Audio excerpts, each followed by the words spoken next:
welcome to the All Souls Yada podcast. My name is Ajose-Adeogun and we're joined with a new face. Please introduce yourself. Hello everyone, my name is Ayodele Ajayi. Yeah, he's my co-host, my co-anchor, my partner in crime, all that jazz. And today's episode is going to be on relationships and parenting. It's basically a second part to our last episode, which is 21st century parenting. And he's our guest. Please introduce yourselves. Thank you so much for having me. My name is Nicole and I'm 16 years old. My name is Tosin. I'm 17 years old. My name is Karinate and I'm 19. Can you tell us what you do? You're all students, but we know that word. Oh, I'm studying computer science at university in September. So. I'm studying computer engineering at university in September. Okay. I'm studying architecture currently. I'm in my third year. Fantastic. So today's episode is basically again about relationships, parenting, 21st century parenting, not necessarily your relationships with your parents, but just relationships with teenagers and their parents in general. So I think the first question is, because we wanted to start really broad and kind of funnel our way in, is to each of you, what do you define as a relationship? I mean, a relationship can be in like a good way, it can be also like a negative way. It basically means that you've had like a connection and an interaction with somebody in the past, to me. I think a relationship is how you relate to someone. In the name, I think it's how you talk to someone, how you feel about someone, whether you respect them, how you respect them, and how you trust them. Okay, I don't have like a definition for relationships, but I think relationships make like the world go round, because relationship with your parents, friends, and God affects you as a person. Yeah, without relationships. So if you would describe your relationship with your parents let's say on a scale of 1 to 10, what would it be like? I would say 8. 10, 9. Yeah, not sure. I said 10. Okay. That's really nice. So I would actually say 10. No, trust me. It's okay if your relationship is 8 with your parent, but because I don't think it's you can have like a perfect relationship with someone. That's why I would give them an 8. So do you see them like someone you can tell everything the way it is without? I mean, there's no one I can tell everything, Okay. but I have a very good relationship with my parents.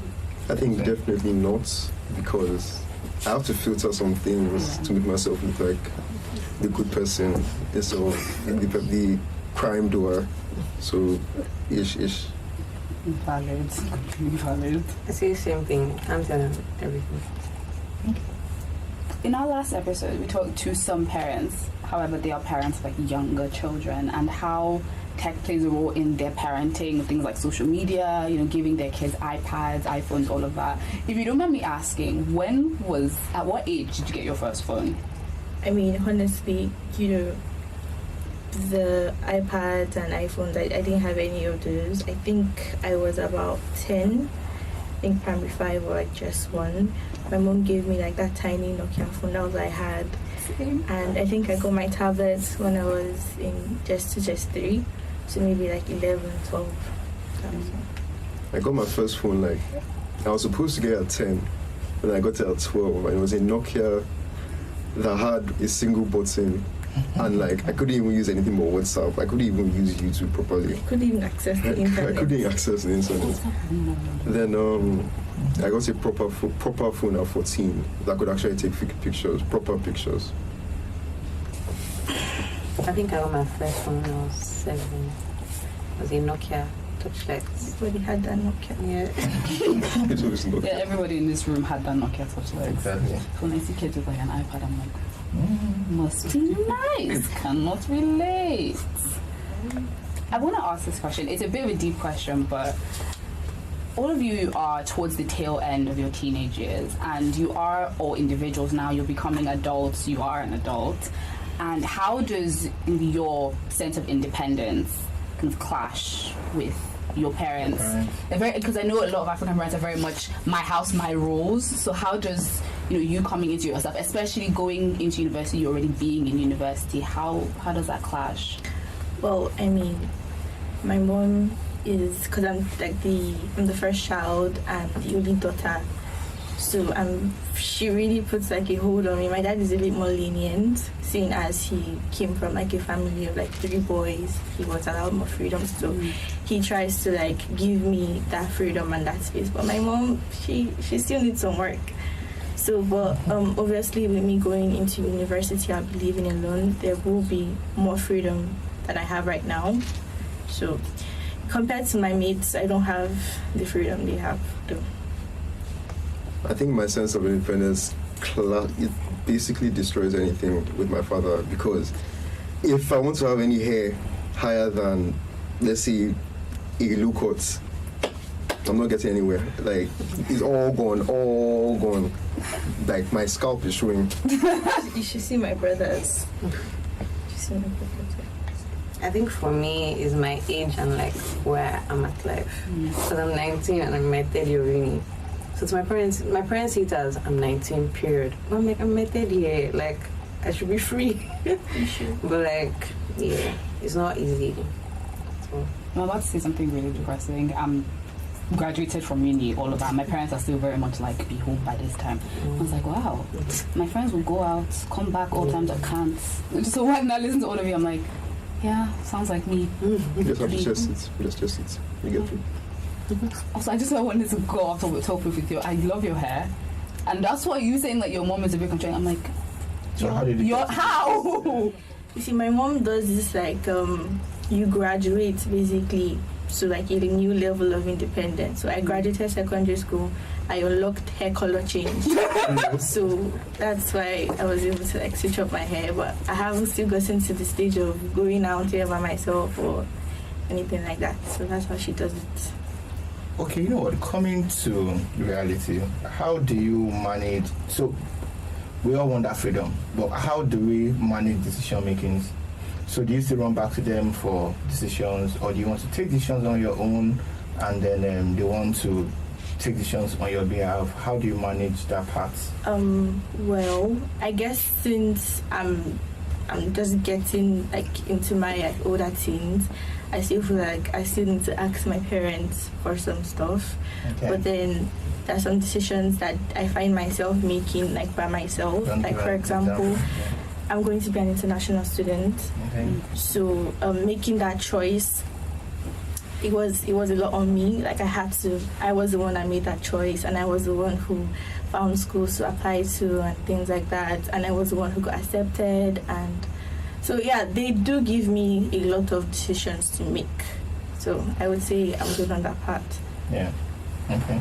About that decision thing, if it's something like yes or no, or right or left, I flip a coin, and then if I disagree with the coin, I actually do what I want to do. Assuming if it goes with my values, but then I still go to my mom to ask about what does she think is right, and then she'll bounce it back on me. Yeah. I feel like at this point, like earlier, I used to like go to them for like decision making issues, but like now I'm just like, let me make decision, then you can complain later. Like, because if you give them the room to choose for you, they will choose for you. Or if you start, if you start like making a decision, they'll be fine. I feel like that's the thing I noticed with like being late teens, early 20s. Is kind of not like you make the decision, but you kind of come back to your parents like, okay, this happened. And when they complain, I was like, well, I've already done it, so you can't really complain anymore. And I think the thing is that when you start doing that, it kind of lets your parents know that, okay, they're growing up. Like you said, if you ask them to make the decision, they'll make the decision for you, and they won't think twice about it. But you come into them being like, okay, you know, I've done this, or this is where I'm leaning. They think, okay, you know what? I can let you take the reins. And even if anything goes wrong, you know that you can always come back to them and they won't judge you for it. And I think that's the beauty of our parents anyway. So quickly, I want us to talk about social media. I'm sure you all have your social media pages, and are you guys active on social media? Yeah, of course. TikTok, Instagram, TikTok, Snapchat. Snapchat. That's I'm on all. everything. And everything. Love to see it. Love to see it. So how do you manage that space with parents or your friends? How do you think you manage that space with your parents? Like I said, my mom is in graduate stages in life. So when I graduated secondary school, I was able to unlock social media. Right. And I didn't really have a good experience with social media back when I was in school. I know a lot of teenagers also have had a very good experience with social media, and that's what a lot of parents worry about. So maybe that's why they're always like really protective. Like I know someone who, I wouldn't say she got abused online, but I say she got harassed online. I say that. So my mom follows me on Instagram. She doesn't follow me on Snapchat or like TikTok or anything, because on TikTok we're into different things. She's into Buga challenge or whatever she does. So but she knows I'm on social media and she's fine with it. Does your mom have a TikTok? Yes, she does. But she doesn't post. She doesn't post. She just I think most teenagers, or definitely every teenager, doesn't allow their parents like follow them on Twitter, Instagram, Facebook. Why? Facebook. No one would want. No, I know people who like once because their parents I joined Twitter, they block their parents immediately. So you are doing something else. Yeah. On that space. Sometimes I feel like it's not exactly that we're doing something bad. It's just you will understand. Like the values don't. Yeah. align. The memes, the jokes. Yeah. Because like one time there was this guy that was twerking, and I wanted to post it because it was really funny. But I knew my mom would be like, "Hey, Jesus!" So I blocked her. And if I said anything political, I feel like somebody would fight me, and my mom would see the fight, and my phone is gone for like a month or so. So yeah. What's your take? Well, okay. I think a lot of teenagers see social media as like an escape. So like, there's some people you can't like. Some people you don't allow into that space, like your parents. For most people, So I think that's just it. Like, just so basically, social media is actually a community on its own. Yeah. So it looks like it's suitable for the younger ones, and then it's a place where you can express yourself for free. So does that mean your expression is different when you have older folks looking at you? Could you rephrase? Well, I think what he's trying to say is, I'm going to piggyback off what he said. But I think with social media, you can express your interests, and be it from the most obscure anime references to for me, things like K-pop, all of that jazz. And those things that your parents might not understand, or I'm not going to say agree with, but for lack of a better word, they don't understand. So is social media a place for, not just you, because I understand that as well, a place where you really explore those interests with like-minded people? Yeah. Yeah, of course it is. I mean, that's why social media was invented, I think. So there are a lot of spaces where you can find a community. Like for example, Stranger Things, the series, it came out recently, and nobody in my house shares that interest with me, but then I go on Instagram and then I comment on that Instagram page, and there are a lot of people who also share that interest. So yeah, it is. Yeah, social media allows me to express to delve into the interests, and because I can't really talk about video games with my parents. I don't think most teenagers can't talk about with their parents. They can't talk about series, they can't talk about documentaries, some documentaries. So yeah, I think so. Piggybacking off of social media, do you think that there are conflicts and issues with the, for lack of a better word, values and the information that you learn on social media and the information that your parents give to you or sometimes dictate to you? I always tell my mom that social media is what you want it to be, because you can, if you're interested in music or gardening, that's what's going to show up on your For You page.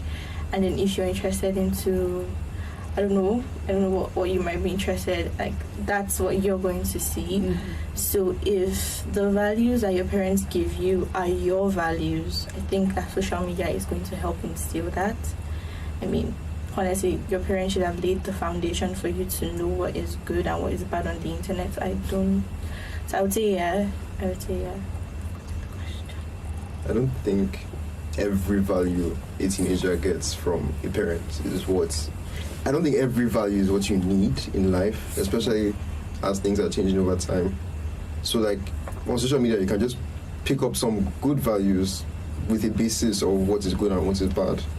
And you can, like, it doesn't, all the social media values don't always align with parent values. Yeah, can you give us an example? Making internet friends. Yeah, things like that. Because internet friends are way better sometimes than... No, but it's true, like your parents or your younger tell you, don't talk to strangers, you've never met this person. But the truth is that even though you guys connect over video games, music, gardening, you can meet people that you can, like friends that you have for life. I legitimately do have internet friends that even though we've never met, these are people that like I genuinely care for because the foundation and our interest was the same, and then that relationship grew from there. Yeah, and I'm sorry, a value that I also learned of social media was like about body image, because there are lots of like Nigerians who'll be like, she's fat. You've added weight. And it was like from there that I really learned to like accept like all body sizes, and so I think that's like a value that I learned completely on social media. I mean, my mom isn't like, she's not bad when it comes to body image issues, but I think that social media really helped instill that value in me. So, okay. Anissa, do you have anything to add? Yeah, like the value she was talking about, I learned a lot about feminism from social media. And I feel like if a lot of if a lot of Nigerian women were not on social media, I feel like we'll still be on the same cycle of stay in your parents' house, don't go to school, just go straight to your husband's house and in the kitchen 24/7. And I feel like values on social media are not always like bad, sometimes they're really good. Yeah, and freedom too. Okay, finally, how do you manage conflicts with your parents, or maybe how to manage conflicts generally, like challenges, communication challenges generally between teenagers and their parents? I think most of the problem would actually be from parents, in my opinion, because I think that sometimes parents just feel like teenagers are not human beings unless they become parents themselves. So they rarely listen, or rather some families that I know, it's usually just like a one-way communication. Like I tell you what to do, you do it, and I do not get to like hear your side. So I think that's where a lot of the problems come from. I think one way this conflict is usually handled is you rant about it or you vent about it violently on Twitter or Facebook or somewhere. Then you cool down, then you go back to your parents, restructure the communication, you go into their own like area and manipulate it your own way so that they can like forgive you. I guess. Yeah, but I think that teenagers are always the ones apologizing most of the time. Like, please, I'm sorry, I'm a bad child. Please take me back. That's how it was. I think because in our last episode, a lot of the parents were talking about in their generation, you couldn't even go back to your parents. Once your parents said X is X, 2 + 2 is 4, you can't come back and be like, well, actually. And I remember adding in that, now, I think in the 21st century especially, even if you have a colossal argument with your parents, you can always come back and be like, okay, look, I know that this is your view, however, I have this point of view as well.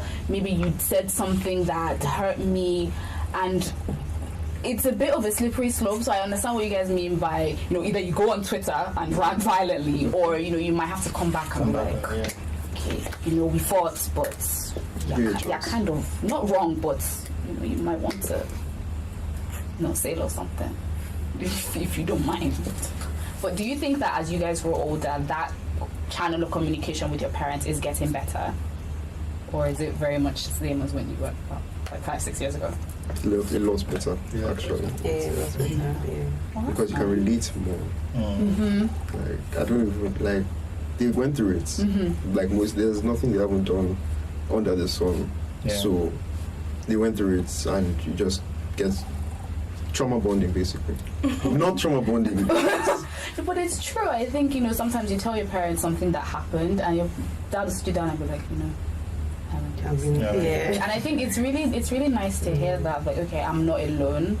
And you guys do bond over that, and, getting trauma bonding.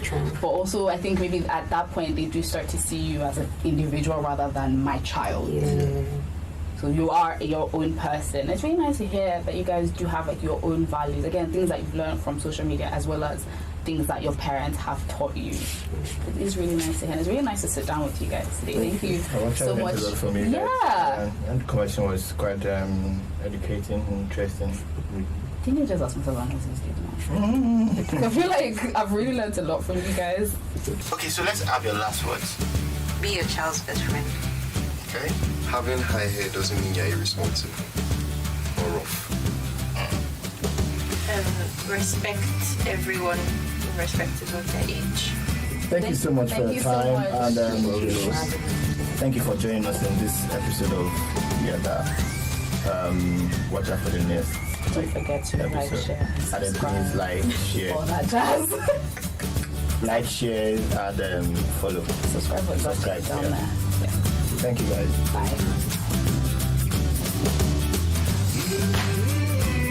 Bye.